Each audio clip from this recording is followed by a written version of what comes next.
우리 사사기에서 12명의 사사를 볼 수가 있습니다. 온니엘과 에훗과 삼갈, 드보라, 기드온, 돌라, 야일, 입다, 입산, 그 다음에 엘론, 압돈, 이렇게 그 다음에 삼손까지 이렇게 12명인데 소사사와 대사사가 있는데, 소사사는 3장에 나오는 삼갈과 10장에 나오는 오늘 여기 누구죠? 돌라와 야일, 그리고 12장에 엘론과 압돈, 입산 이런 세 사람 6명인데요. 소사사와 대사사의 구분이 뭐냐?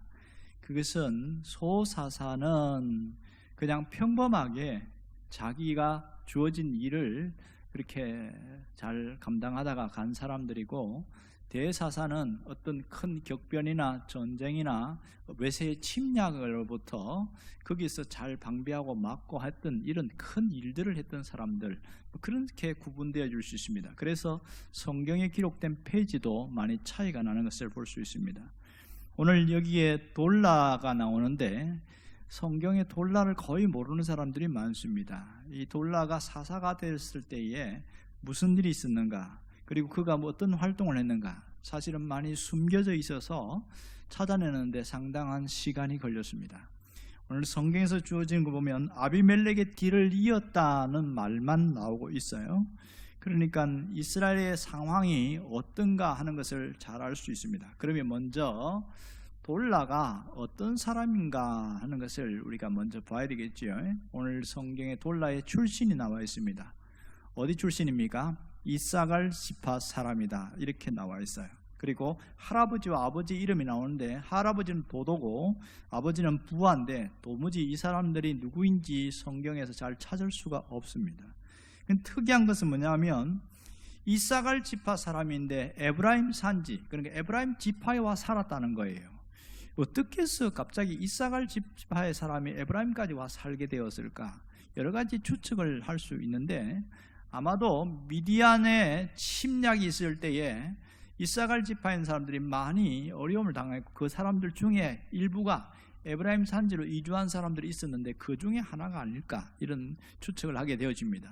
그가 사사로서 23년을 활동하고 사역을 하다가 마무리를 했는데, 그가 활동한 지역이 에브라임 산지인 사밀이라고 이렇게 말합니다. 이렇게 밝히는 이유는 유다 산지에 사밀이 있거든요. 그것을 구분하기 위해서 이렇게 한 것은 맞습니다.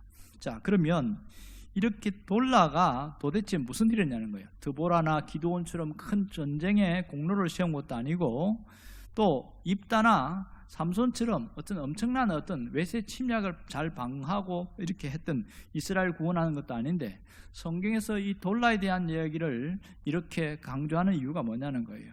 소사사는 상당히 범위가 짧고 우리에게 정보를 조금만 주고 있기 때문에 잘 몰라요. 그럼 여기서 알 수 있는 건 뭐냐면, 돌라가 일어나서 이스라엘을 구원하니라, 이렇게 말했어요. 딱 그것이 정보인데, 돌라는 어떤 적으로부터 이스라엘을 구원했는지 명확하게 구분되지 않습니다. 그러니까 블레셋이나 모압이나 또 암몬, 에돔 이런 누구로부터 구원했는지 그것이 경계가 없습니다. 그런데 앞뒤 정황상 보면 아비멜렉에 이어서, 뒤를 이어서 이렇게 나오는 거 보면, 이 돌라가 이스라엘을 구원했다는 것은 외부의 적의 문제가 아니고 내부 문제에 대해서 이스라엘을 구원했다, 이렇게 알 수 있습니다. 그러면 내부 문제라는 건 뭘까요? 아비멜렉 사건이 앞에 나오는데 어마어마한 사건들이 나옵니다. 아비멜렉이 누구냐 하면, 기드온의 아들 중에 70명의 아들 중에 하나가 아비멜렉인데, 이 아비멜렉은 첩의 자식이었고 세겜 출신이었단 말이에요. 그런데 좀 성질이 못됐고 아주 참 못됐어요. 그래서 세겜에서 70명이 다스리는 게 낫냐, 한 사람이 전체를 다스리는 게 낫냐, 그러니까 세겜 사람들이 이왕이면 우리 고향 출신이 낫고 한 사람이 다스리는 게 낫지, 그랬더니 그럼 내가 다스리면 괜찮겠냐, 오케이 그랬어요. 그리고 그 세겜 사람들이 각각 돈을 이렇게 내가지고 70세겔을 줬어요, 아비멜렉한테. 그랬더니 이 아비멜렉이 이 70세겔을 가지고 우리가 말하는 불량배들, 그런 패거리들에게 건달들을 사가지고 누굴 죽이냐면 기드온의 아들들 중에 68명, 총 1명 빼놓고 68명을 다 죽여버렸어요. 그리고 자기 스스로 유일하게 왕이 된 사람이에요. 사사기에는 왕이 아무도 없는데 유일하게 왕이 되어서 다스리는데, 그렇게 하다가 1년이 지나면서 무슨 일이 생기냐면 세겜 출신 중에 가알이라는 사람이 일어나서 당신만 왕이냐 하면서 반역을 일으킨데, 근거가 뭐냐? 우리는 바알을 섬기는 사람들인데, 세겜 지역 자체가 바알을 섬겼는데 그 당신의 아버지 기드온이 바알을 우상을라고 해서 다 없애버렸는데 이건 말도 안 된다. 그걸 갖고 걸고 넘어진 거예요. 당신의 아버지가 이렇게 했기 때문에 우리는 그 믿을 수 없다. 그래서 가알이 이 반란을 일으켜 쿠데타를 이렇게 해서 점령해 나가는데, 이 아비멜렉이 보니까 어마어마하게 화가 나는 거예요. 그렇게 해서 전쟁을 이기는데 그 1차 이기고 2차 이기고 다 이겼어요. 가알도 죽었어요. 문제는 가알의 편에 가담했던 세겜 사람들을 죽이기 위해서 세겜성으로, 자기 출신인데 세겜성으로 와서 전쟁을 일으켰는데 거기서 어떤 여자가 맷돌을 갖고 집어 던졌어요. 그런데 머리 맞아가지고 바로 적사해버렸어요. 이게 바로 아비멜렉 사건입니다. 이 과정 속에서 1000명이나 되는 사람들이 죽습니다. 어마어마한 분쟁이 일어났죠. 문제는 이렇게 아비멜렉이 죽음으로써 일단락이 났는데 그 다음이 문제인 거예요. 서로 세겜 사람들 중에서도 너 아비멜렉 편이었지? 나는 아니었다. 서로 가알 편이냐 아비멜렉 편이냐, 남아있는 사람들 중에서 불신과 반목과 막 원수관계 막 이런 갈라진 복잡한 일들 때문에 온 나라가 어수선한 거예요. 그 영향력이 커가지고 그때에 이 돌라가 사사가 됩니다. 사사가 돼서 그들에게 한 일이 뭐냐면, 사사가 제일 먼저 하는, 전쟁이 아니면 뭡니까? 그 재판하는 일을 하죠. 그런데 이 돌라가 참 잘했어요. 재판을 하는데 아주 공정하게, 아주 현명하게 재판해서 이 사람도 마음이 안 상하고 이 사람도 마음이 안 상하고, 그렇게 해서 공정한 재판을 첫 번째. 두 번째, 어떤 일을 할 때 사람들을 다 화합시키는 일을 잘했어요. 그래서 다 이 등지고 원수관계 있고 이런 사람들을 일일이 다 설득을 하고 화합시켜 하나 되고 이렇게 만들어놨는, 이것을 이스라엘을 구원했다, 이렇게 나온 겁니다. 돌라가 굉장한 일을 한 거지요. 결국은 돌라의 사역은 아비멜렉의 후유증으로 시달리고 있는 이 백성들을 마음을 위로해주고 치료하고 그들을 따뜻하게 평안하게 살 수 있도록 그렇게 하는 일을 23년간 했습니다. 그러니 그 치료하는 과정에서 얼마나 시간이 많이 걸렸겠어요. 이 돌라가 또 얼마나 많은 오해를 받았겠냐고요. 끝까지 묵묵히 사사로서 자기를 잘 감당했다는 것을 알 수가 있습니다. 사사로서 뿌리 깊은 상처, 남아있는 그 상처를 치유하는 자로 사용되었던 사람이 돌라였습니다. 그럼 오늘 이 돌라의 사역을 통해서 오늘 우리에게 하나님이 무슨 말씀을 하고 싶을까요? 그것은 나 한 사람의 가치를 중요시 여기라는 거고, 내가 하는 그 일이 지금 하나님이 내게 맡겨준 일이라는 것, 이걸 깨달으는 겁니다. 별거 아니지요. 그러나 이게 얼마나 중요한지 아느냐, 그걸 오늘 얘기해 주고 있어요. 또 하나는 그렇게 내가 하고 있는 이 평범한 일상 속에서 살아가는 그 삶 속에서 내가 하고 있는 일이 소중하고 그 일을 잘 하는 것이 하나님의 일을 감당하는 거다, 그렇게 말하고 있는 겁니다. 결국은 이 일을 통해서 누구를 드러내고 싶은 거예요? 하나님이에요.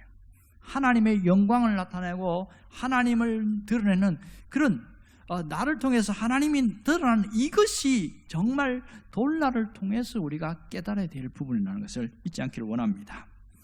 여러분, 오늘 많은 사람들은 돌라 같은 사람 별 좋아하지 않습니다.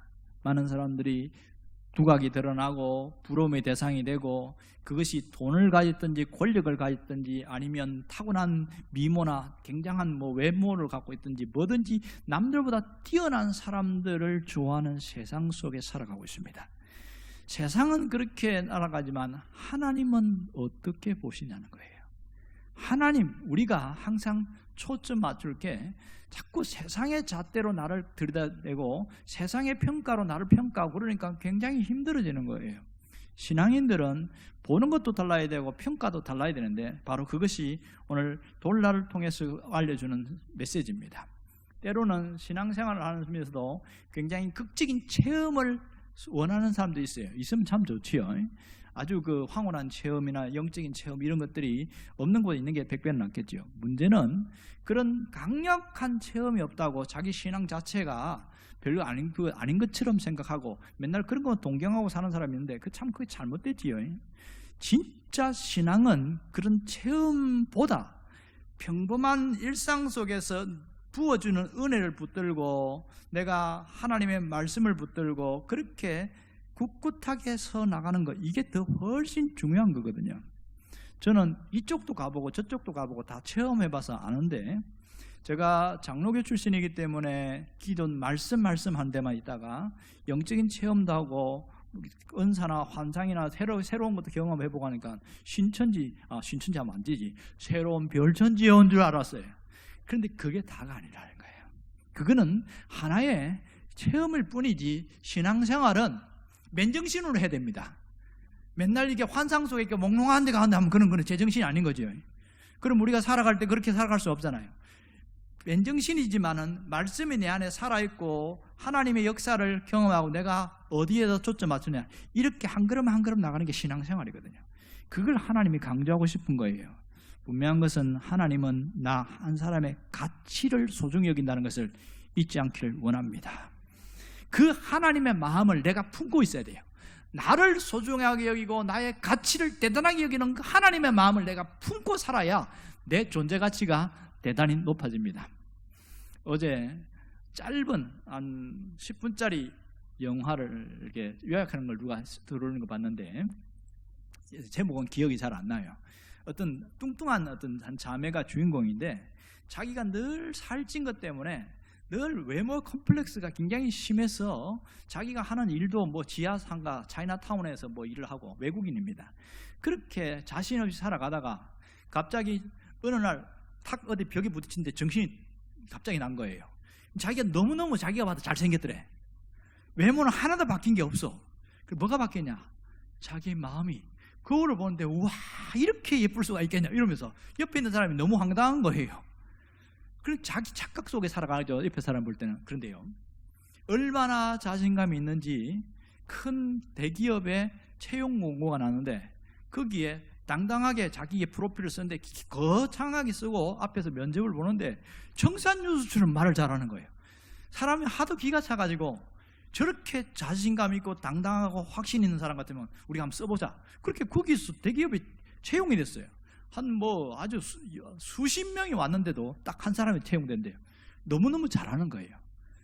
그런데다가 그렇게 확신 있게 살아가니까 아주 젊은 남자가 와서 데이트 신청도 하고, 이렇게 하다가 말미에 가서 또 한 번 벽에 부딪혔어요. 그랬더니 제정신이 돌아온 거야. 우와, 내가 이렇게 뚱뚱하고 못생긴지 처음 알았다고. 누가 내 소중함을 빼앗아 갔다고. 전혀 변화된 건 없는데 생각이 달라졌어요. 그때부터 의기소침하고 막 이렇게 눈물만 질질 짜고 뭐 그렇게 이렇게 하니까 친구들이 너는 너 자체가 소중한 거고 네가 되는 거지, 네가 달라져서 너를 존중하는 게 아니고 네 존재 자체가 귀한 거야 이러면서 설득해 나가는데 제정신 가운데 정신이 들었어. 그래서 자기가 자기 가치를 찾아나간 그런 영화였는데요, 그걸 보면서 야, 사람이 내 가치를 알고 살아가는 것과 그것을 확신하고 살고 하는 것과 없는 것과는 너무너무 차이 나는구나.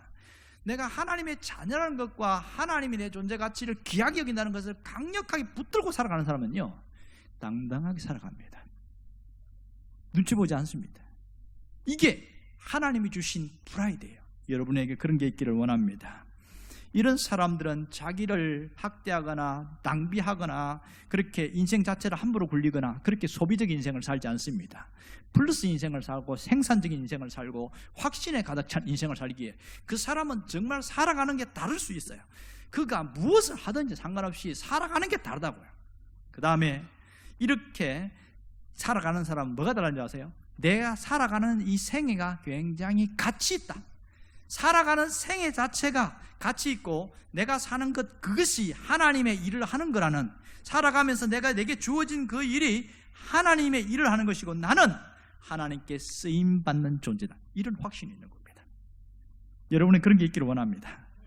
하나님께 쓰임받고 있다는 그런 이 자신감이 있으니까 정말 다르게 살아가는 겁니다. 여러분, 인생은 돈이 갑자기 일확천금이 들었다고 달라지는 게 아니고 갑자기 뭔가 밖에 있는 게 변화된다고 달라지는 게 아니라 내 안에서 변화가 일어나야 달라지는 겁니다.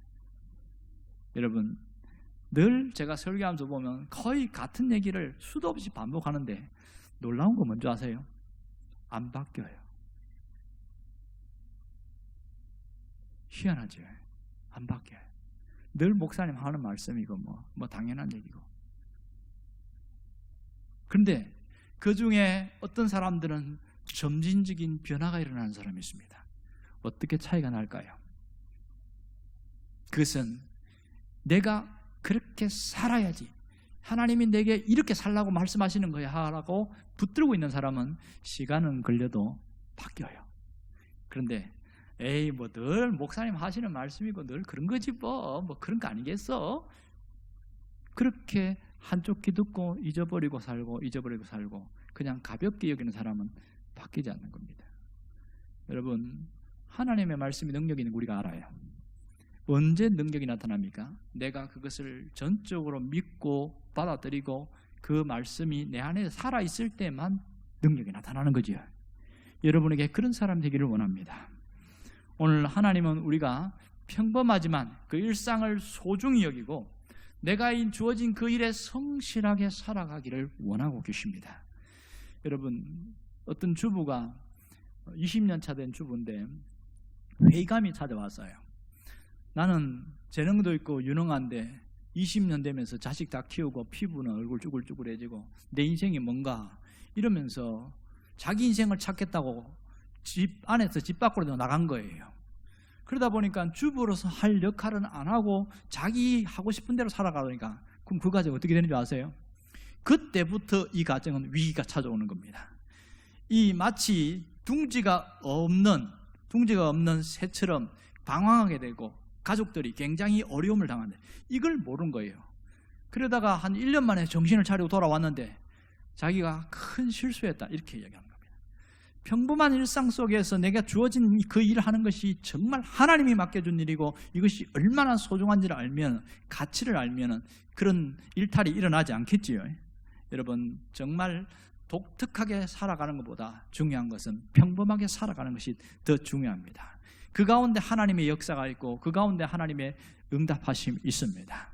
오늘 우리가 어떤 자로 살아가야 될지만 여러분의 마음만 잘 가지면 됩니다. 어떤 자로 살아가야 될까요? 상처를 주는 사람이 되지 말고 상처를 치유하는 자가 되기를 원합니다.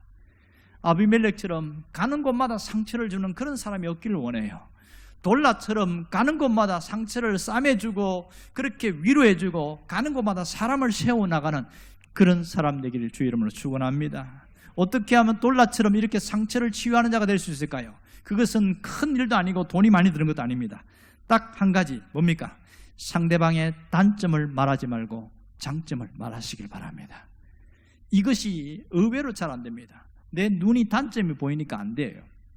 또 하나는 항상 격려하는 일에 적극성을 보이기를 바라요. 그것이 상처를 치유하는 자입니다. 여러분이 말 한마디 할 때마다 격려의 말이 나갔다면 나는 하나님으로부터 상처를 치유하는 자로 살아간다는 것을 잊지 않기를 원합니다. 가장 큰 문제는 말이 상처를 주기도 하고 상처를 치유하기도 합니다.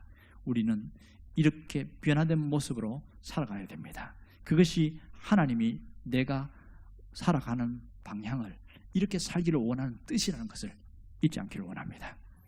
기도하겠습니다. 오늘 주님의 은혜로 우리가 회복되어지고 새로워지기를 원합니다. 돌라는 큰 사역을 하지는 않았지만 주어진 그 일에 뿌리 깊은 상처를 치유하며 화합시키고 하나 되게 하는 그 일에 자기의 전 생애를 이 사사롯의 사역을 다 바쳤고, 오늘 이 모습을 보면서 우리가 이런 평범한 일상 속에 하나님께서 내게 주어진 일을 소중히 여기며 이 일에 하나님이 내게 맡기신 일인 줄 알고 잘 감당하는 자가 되기를 원합니다. 특별히 상처를 주는 사람이 아닌 상처를 치유하는 자가 되기로 결단하며 기도하고 있사오니 하나님 그대로 되게 하여 주옵소서. 예수님의 이름으로 기도합니다. 아멘.